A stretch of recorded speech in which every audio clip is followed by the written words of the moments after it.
But don't be surprised when after they've played a match on the weekend, they say, my forehand didn't hold up very well, because the opponent's job in the game of tennis is to make it as difficult as possible. And the coach's job in the coaching of tennis is to make it as easy as possible. It Right. doesn't work that way. Welcome to the channel. My name's Tom Allsopp, and today's video is going to be a little bit different. I want to introduce you to a new project that I've been working on. It's called the Essential Skills Coaching Guide. It is designed to help coaches to coach more effectively, but it's also designed in a way that's going to allow players to understand how they can develop the skills to become better tennis players. So I'll be working with some of the world's best tennis coaches to create some unique content and also create a community where we can all get together and learn from each other, both as coaches and players. Now stay tuned, because I'm about to share with you a conversation I had with Keith Reynolds, who I consider to be the world's best tennis coach. Keith is going to feature heavily in this project, and anyone who listens to him for a period of time is going to improve as a coach and as a player. Now, in this conversation, we were discussing how we can help players to develop skills that allow them to deal with the open nature of the sport. Because when we're playing tennis, aside from the serve, every shot requires constant adjustments. Every ball that is coming your way is different. Deep, high, with spin, we got to move. Different court surfaces require adjustments. So we need to be able to deal with the demands of an open skill sport. And as coaches, we can do things to help players to do just that. If you find this kind of information interesting, you want to jump on some live streams with us, join the community, there's going to be a link in the description below. Click that. That's going to give you early access to what we're doing. I helped him a little bit when he was a junior before he went to Spain. But my interest has always been not in the top 10 players. That's easy. All you have to do is to carry their rackets around for them. They know what they are doing. All you do is set a good environment for them. I've always been interested in people who are nowhere near that talent, but are interested in becoming simply better players. And a better player to me is defined by you win more matches and you are harder to beat, no matter what level you're playing at. Club, region, state, national. That one definition stands for me. So obviously closed is repeating the same action, bowling, darts, something like that. But it's a closed skill sport also gives you time to plan your next move. I think that is a important definition. So something like golf is very difficult. I've experienced that. It's very difficult to to get really good at it, but it's still a closed skill sport because you have time to plan your next move and execute a pre-planned action. Whereas tennis, aside from the serve, you can't really do that. So I think that for learning tennis, anticipation for me is something that really sets it apart from certainly a close skill sport. Because the idea of me playing against you is to create a difficulty that you can't escape from.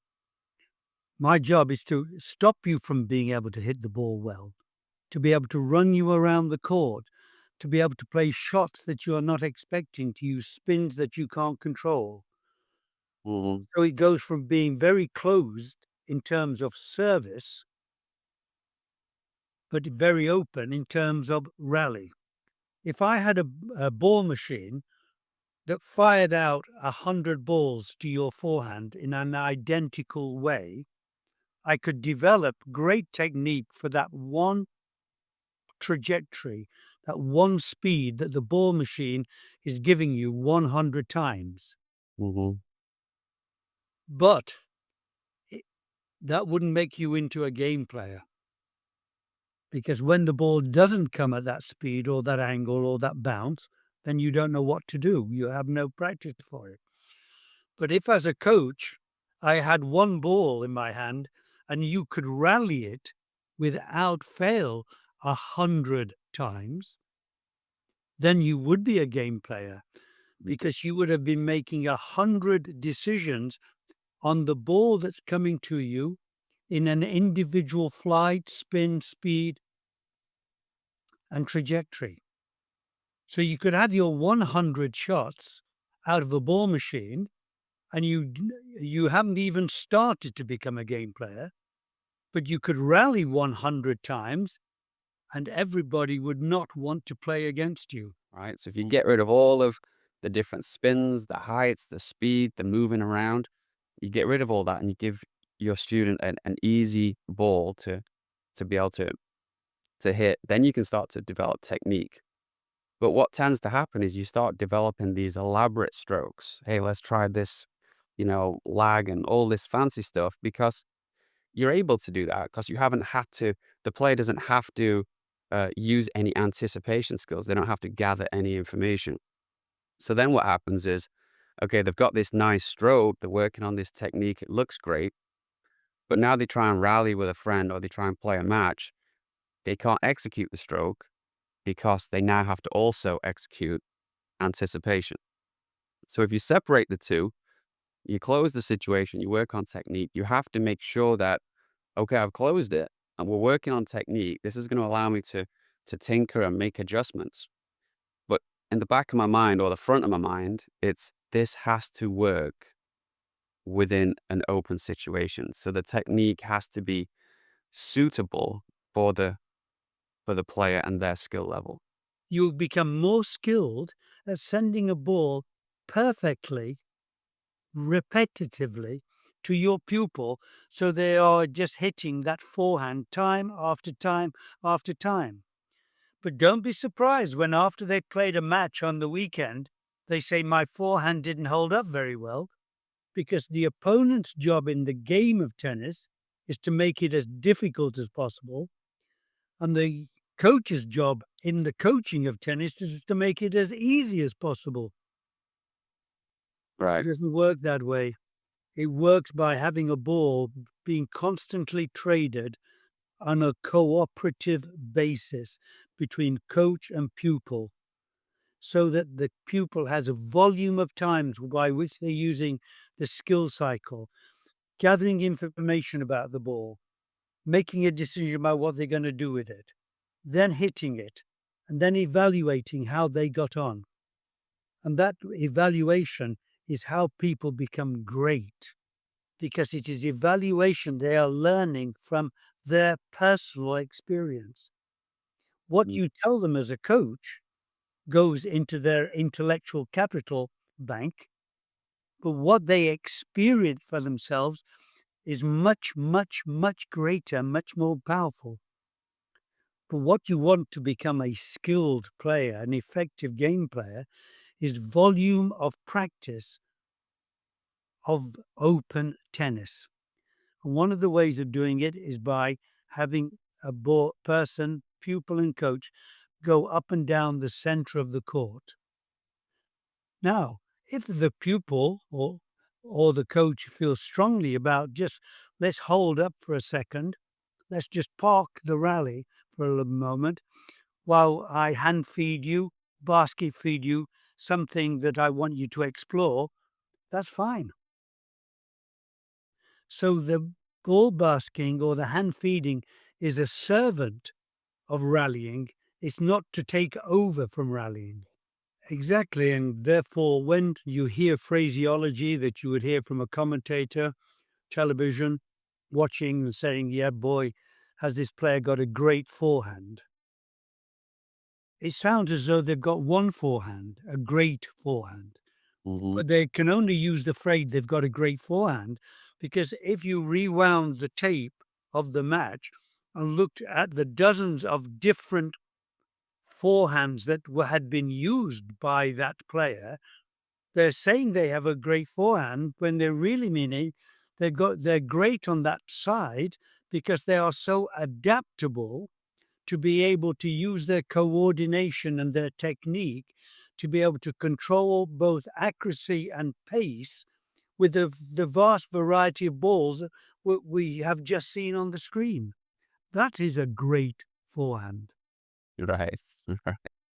So I've spoke a little bit about what a lesson should look like in terms of you can close the situation, you can feed a little bit, but not lose sight on the open nature, like the big picture.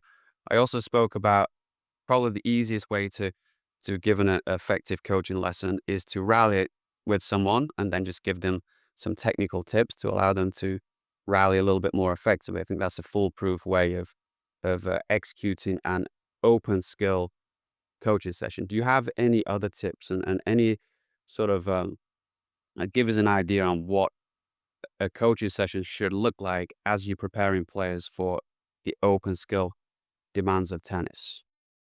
I'd be looking at a good lesson if somebody brings in their ball basket at a time during the course of these trading of the balls backwards and forwards that the pupil is having a difficulty or needs some specific advice, or even better still, requests advice.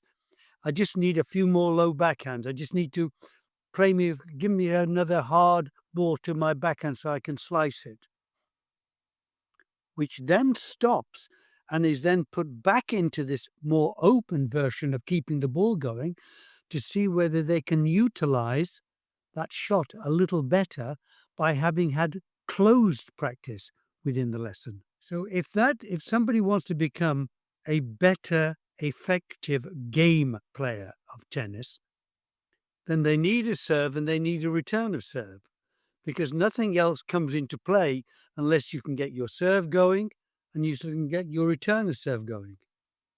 So if I were then to witness tennis coaches and to evaluate how effective their lessons would be, I would say the ones who start off by the serving practice for the player or their pupil, a big tick for that.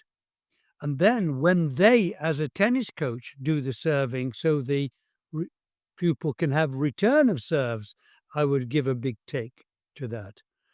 And if they, during the course of the time they were together, used the serve and then the return of serve frequently as a means of establishing the patterns that they want to get going, I would say I'm looking at a good lesson.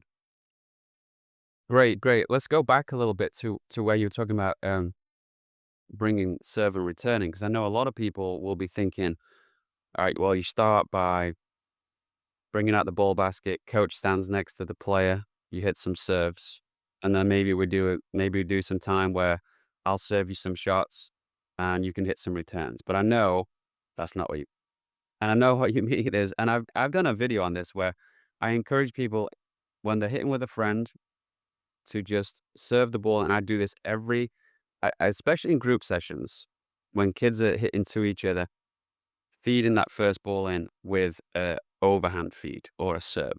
They don't have to bounce it. They don't have to stand behind the baseline. Doesn't have to go in the box. At least the beginning of the session, it doesn't.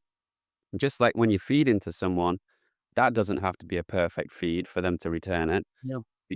But you feed in this way. You can put some slice on it. You can try and aim for their forehand, for their backhand.